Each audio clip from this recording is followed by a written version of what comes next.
Day one, Donnie, no talk whatsoever about the Bitcoin strategic reserve. Ross is still behind bars, and Michael Saylor stopped his 11-week buying spree. What? Yeah, it's pretty toppy. Bitcoin, crypto, morning tea. Hey. Good morning, everybody. My name's Matty B. That is Scaramucci. This is your morning TA. A brief glimpse into the crypto markets, where the sun's shining, where the wind's blowing. All the humble opinion of this piano Zamboni ringing the data. The FOMO index has remained at 76, frozen in a state of extreme greed. Bitcoin dominance, 57.5%. 24-hour volumes, 269 billion. The overall market cap, 3.53 trillion. Give or take 100 million.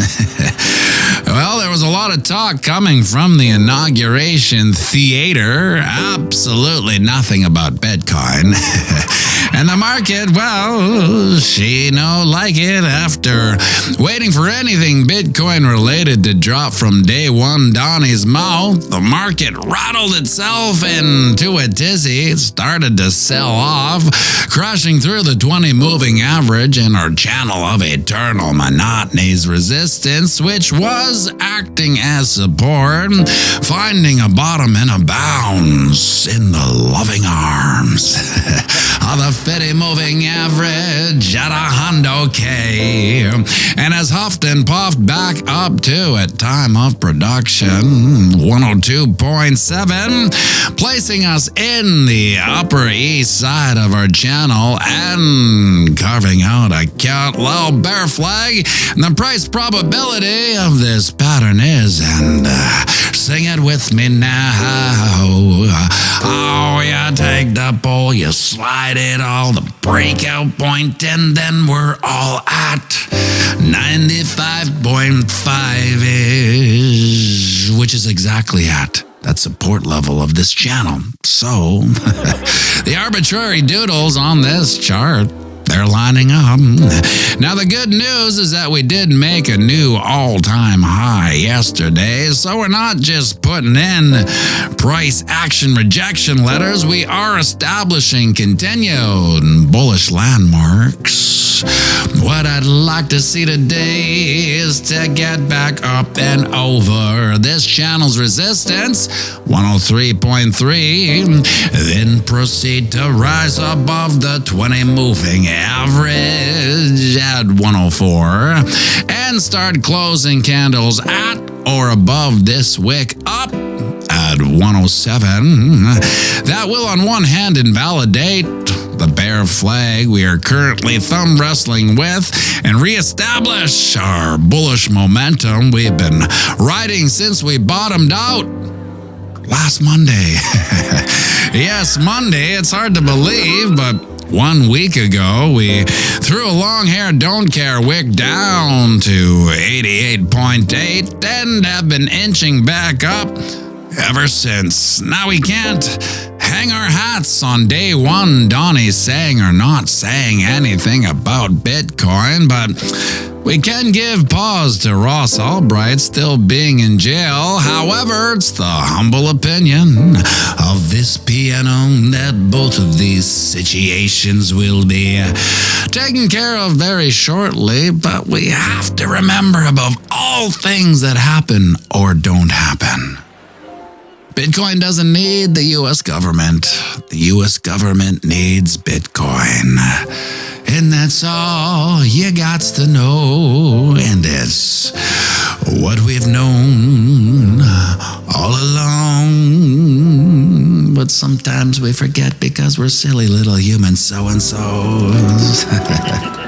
And would you look at that, my friend? The sun's up. It's another beautiful day here on planet Earth, a day none of us are guaranteed. We're not guaranteed these days, yet we're lucky enough to have them anyway. So get out there, knock them dead, and remember, We're playing the same game as our psychopathic elected lead. That's right, it's the long game. So zoom out and have a fantastic day.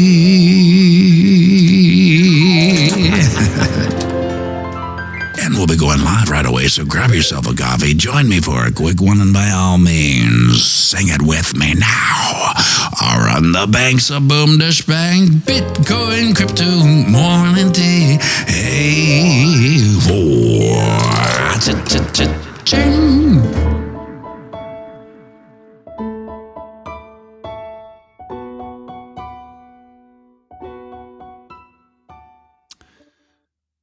Best I can do is a strategic shitcoin reserve. I saw this on Bill Bitcoin's X feed. It's so true. Of all the coins, the Trump meme coin, it's fascinating. What a wild world we're living in. I think my biggest takeaway from what went on yesterday as day one is this, and I think it's the condition of our bubble, so to speak. And to a degree, there's a lot of copium about to be unleashed here. But my copium for yesterday, day one's wasn't really important for anything in the crypto sphere, is that in the big scheme of thing, I think what we realize is how little the vast majority of the population gives a shit about Bitcoin, right? So like you have, 1% of the human population are actually involved in Bitcoin, like 1%. Like we know how dire it is to the outcome of humanity, really, the Bitcoin technology, but we are a 1% moving forward. So the fact that he talked about everything else that, like, I call it kind of headline executions, so to speak, executive orders, headlines that will get all the plebs and the normies and the like, that's okay, well, it's like, that's really what's important, I think, as far as optics are concerned when it comes to Donnie Trump, day one Donnie, getting those executive orders on the table. That's what the vast majority of people were there for. And I mean, so for us, we're sitting there going like, so I put in the title, just say Bitcoin. The whole time he's like, he gets past the folder. I'm like, is that the Bitcoin folder? No. Is that the Bitcoin folder? No. So it was a little bit disappointing for us to not be validated in that sense. But I think that's if there's any copium to take with a glass of water last night, it was the fact that nobody really cares. You know what I mean? Like we care because we know we're I've said this before, we are insiders to a certain degree, and no one cares how little retail is in Bitcoin right now. That's why the price will explode. That's why they'll rip the top off and Bitcoin will go to the moon, is because there's not enough of us for it to be a problem, if that makes sense. So the fact that there's less than 1%, or let's call it 2%, 2% of the population already in Bitcoin, that is a very, very, very small minority of people that they can let get the spoils of the patience and discipline that it took and the intelligence to be in that early. Right. So they don't care. The market wants to take as little people with it as possible. And that's what it'll do when it'll blow the roof off. And everyone will be saying to you, they'll be asking you, hey, Sneaky Pete, hey, Maninja, hey, Squeaky McGee, hey, Memory Man, hey, Mike Norris, hey, Bruce Mai, hey, Randy Hibbert, hey, Trevor, how were you so lucky? How did you get so lucky that you got in before, 8%. Just think about how wild it will be when 8% of the population is in Bitcoin. I mean, how long will it take to get there if we just do some simple doublings? For instance, like let's say we double from here. Well, will that mean we're at 2.9% or 3% or 4%, something like that. Something very little, probably, and it'll still be hella small. You'll still be considered an insider. It won't take it. Like when you see that S curve of the internet and the phone, I mean, we haven't even hit that parabolic run yet. So that's why this is all insane. And I know it can't come quicker, can't come soon enough for those of us who sat in the bear crypto winter.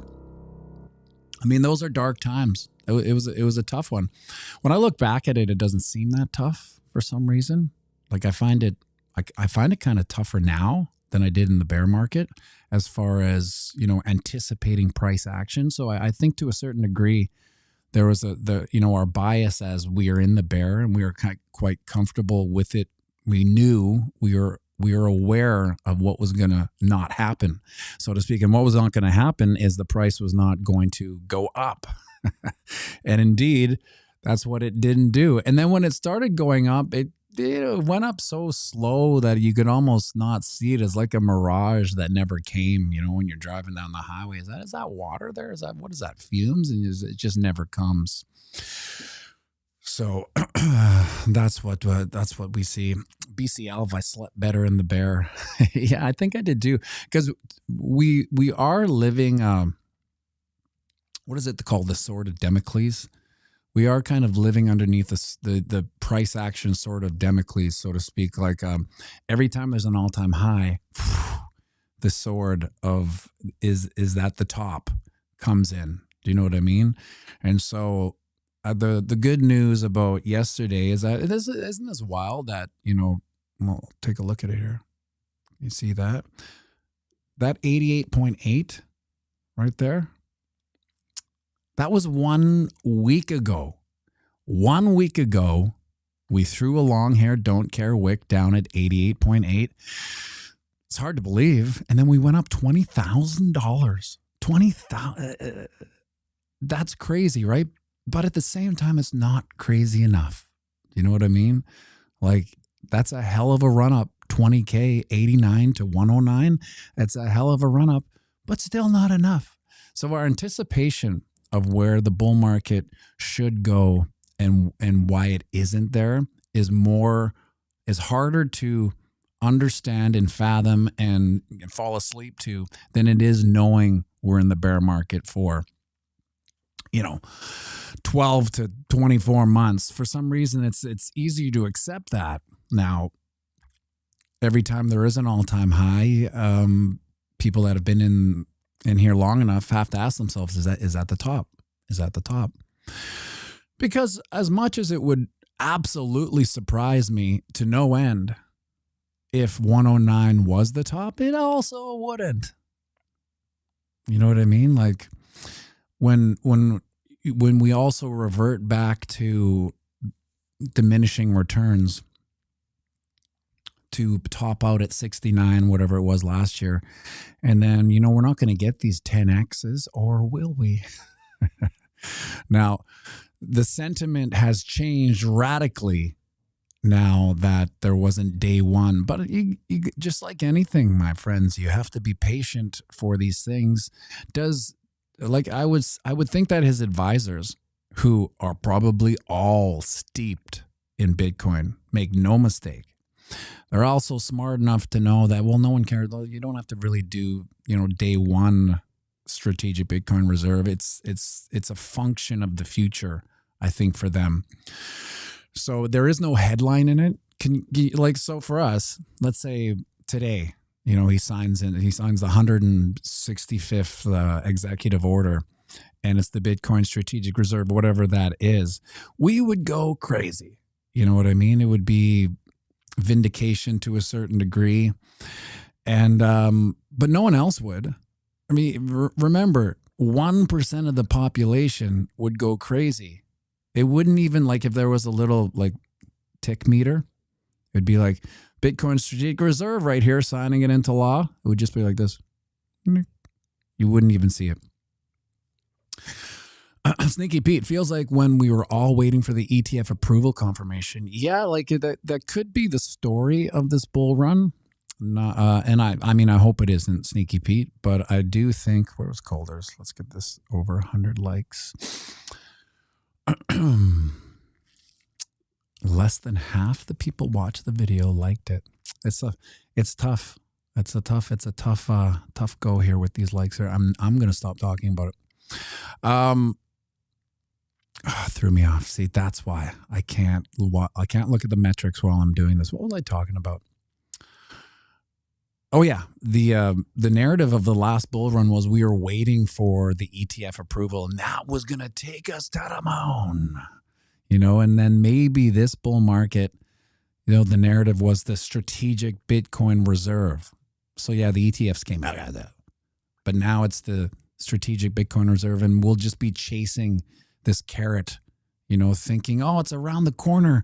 We're going to see it. It's going to come. This it's next. It's day 80, and then it'll be like, what is it? 100 days, like the first 100 days is so really, when you think about it, we have now to 99 more days for this to legitimately kind of come to fruition. However, he never said day one for a strategic Bitcoin reserve. I know it sounds like copium.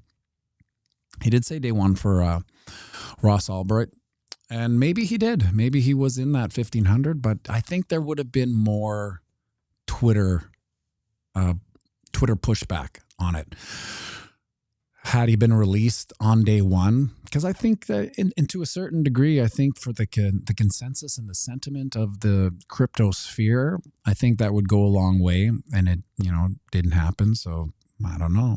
We'll see what that happens. Yeah, is a weird one that didn't. And I remember I said, I've been saying for a long time, if we don't see certain things on day one, it could be a signal that they'll never happen. And if there's one thing you have to understand about politicians is that they're usually they're out to break your heart, really, right? If there's one thing for sure, politicians will always break your heart. Not to say that things can't change in the next 100 days. Squeaky McGee cracking 100K this cycle was rocket to the moon, but now we want more. Joe Suchak, day one is overrated. Yeah, I mean it's overrated now because certain things didn't happen, but that's fine. That's fine. You can see what a wick. That which once wicked will get candlesticked. Does go to the upside. However, we haven't really seen upside. Yeah, we have. Everything that's been candlestick to the upside, we've seen as though we had a all-time high, but that's what an all-time high looks like. That gives you that scary toppy feeling. The scary toppy feeling when it's all the way up there, and wow, what a pushback. That was a ferocious sell-off at the top. To be expected, I suppose. One may argue that we are in the midst of putting in a cute little bull flag. Where would that play out to? 115. Let's just call it 116. Scotty Mo, smash the likes. Let's get Duke out here today. What are we at? 71. Ooh, it's going to come down to the wire again. He came home yesterday from school. He's like, Dad, we got to talk. And he's never really said that before. I'm like, okay, what is it? I thought he was playing a joke on me. And he's like, I played Bohemian Rhapsody for my music teacher in class. I'm like, holy smokes. How was it? He's like, it was amazing. The kids stood up and they clapped. And the teacher said it blew his mind. And now I get it, because Bohemian Rhapsody is so hard for a song to play. And he plays it like Kyle and I play it, the entire thing. Now, you won't find that done a lot live without backing tracks. A lot of people, even sometimes Queen used backing tracks. They would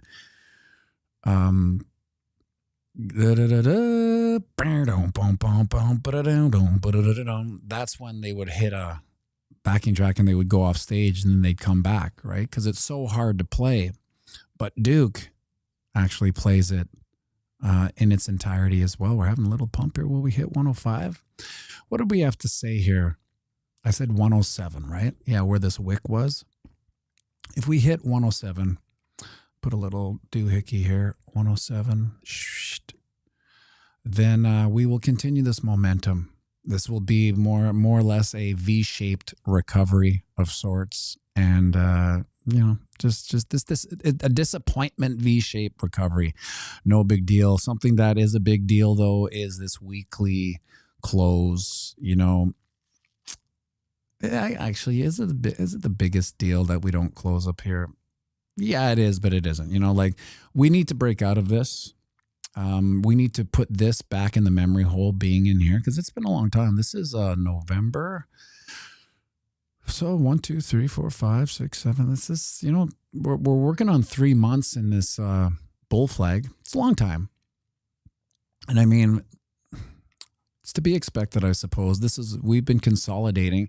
However, what kind of bull flag is it? What are we talking about? We're talking about a 12%. Yeah. See, the funny thing is about when we're up in these numbers now is that moves don't feel that big. You know what I mean? Correct me if I'm wrong, but like a 12% to go from 109. Oh, this is 104. Where is it? 109. Okay, let's just go 104 to 9. That's $10,000. It just doesn't feel that violent for what it is. Like think about it, we went up $20,000 in a week. 20,000 is a massive move, but it doesn't feel as massive as it does, say, from 40 to 60, because those are like paradigm shifts, 40 to 60, 60 to 80. But for some reason, 89 to 109, it should have been more of a paradigm shift. But of course, most of the hodlers was like, give me more. 105. We just broke it. That's bullish. We need to get, so what is breaking it here? Closing here is 105. Is it 106? Let's call it 106. Sneaky Pete, diminishing returns feel worse, but also more stable. Yeah, I don't really subscribe to the diminishing return yet, because I don't think the market cap's big enough, and I don't think the industry's big enough to have that maturation occur where we now like just kind of range within 30% and slowly go up, but we're in 30% bear bull.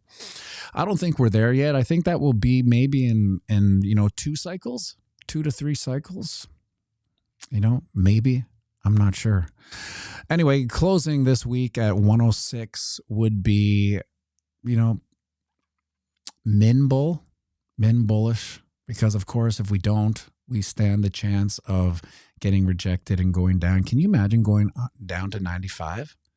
Don't want to say it. Don't want to jinx it. But a 95 is in the cards of this. This is just a price mincer. Chop suey. There's no big deal going down to 95. Although when we go down to 95, the sentiment will lose its shit, and people.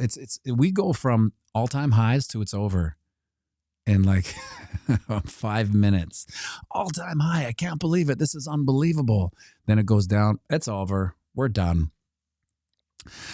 So it's been a wild one. It's been a pretty wild bull run, all things considered. How fast we kind of ripped up.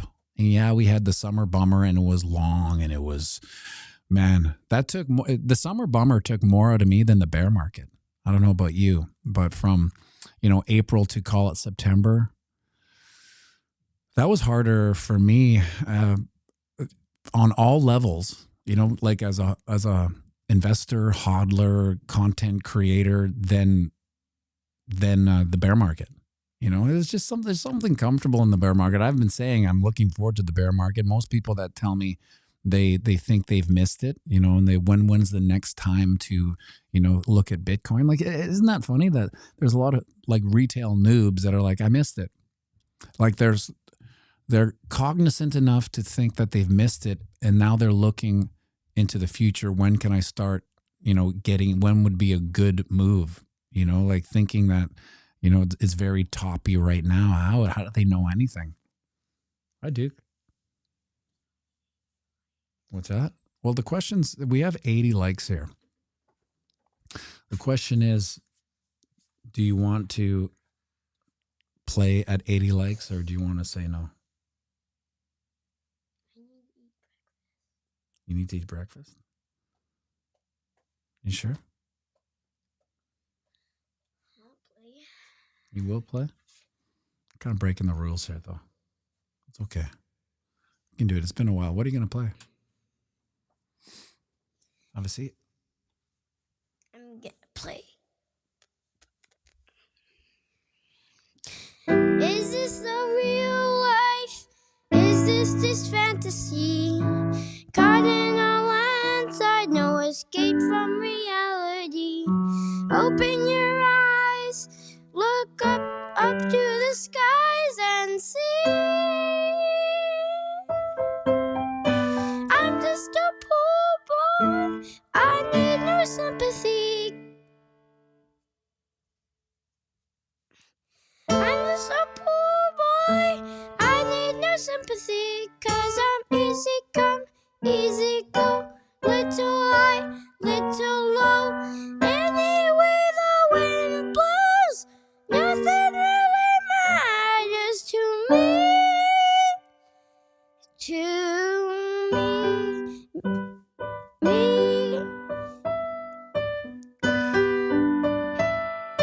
Mama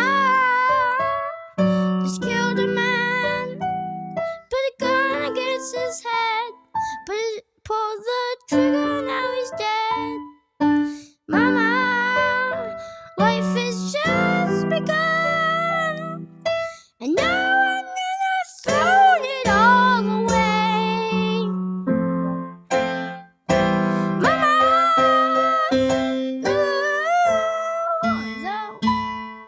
didn't mean to make you cry. If I'm not back again this time tomorrow, carry on, carry on. 'Cause nothing really matters.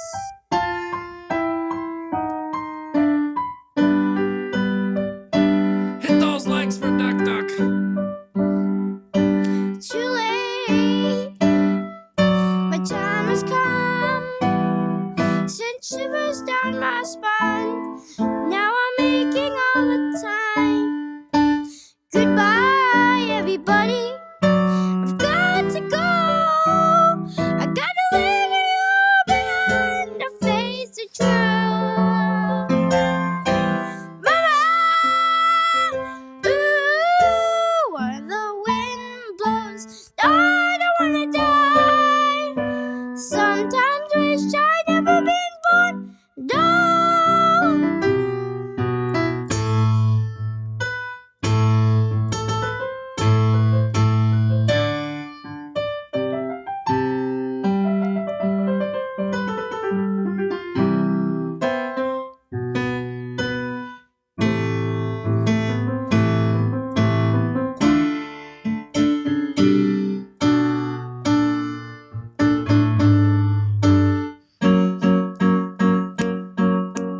I see a little silhouette of a man scared to do the fandango. What's a lightning, very, very frightening me. Get a little, little missy go, I'm just a poor boy, nobody loves me. He's just a poor boy from a poor family, sparing his life from his monstrosity. Easy come, easy go, will you let me go? Be spill like no, we will not let you go, let me go. Be spill like no, we will not let you go, let me go. Let me go, where you go, let me go. No, no, no, no, no, no, no, mamma mia, let me go. Beelzebub or the devil put aside for me, for me, for me.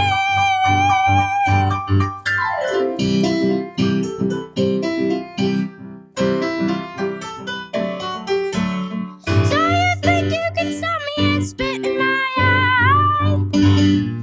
So you think you can love me and leave me to die? Oh, baby, can't do this to me,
my God, dude. Good job, buddy.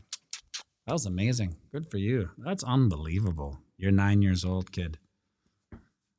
Keep an eye out on this young one. We'll go far. Thanks, buddy. Great job. Unbelievable singing. Thank you for the super chats, Carl Elder, Hassan Pfeffer. I lost. There's another one. Carl super chat from Carl Elder. Thank you, Carl Elder. It gave you a super chat, Duke. Carl Baba's Crypto gave you a super chat. Duke, great job. And Hassan Pfeffer. And Retro Mike Tech. You got 3 super chats for that. Impressive, buddy. Impressive. Good job. He had big smiles. You can't see him, but he's got big smiles. Thank you. Thank you for putting a big smile on Duke's face. I hope you guys have an unbelievable day. Make sure you like and subscribe and share this video.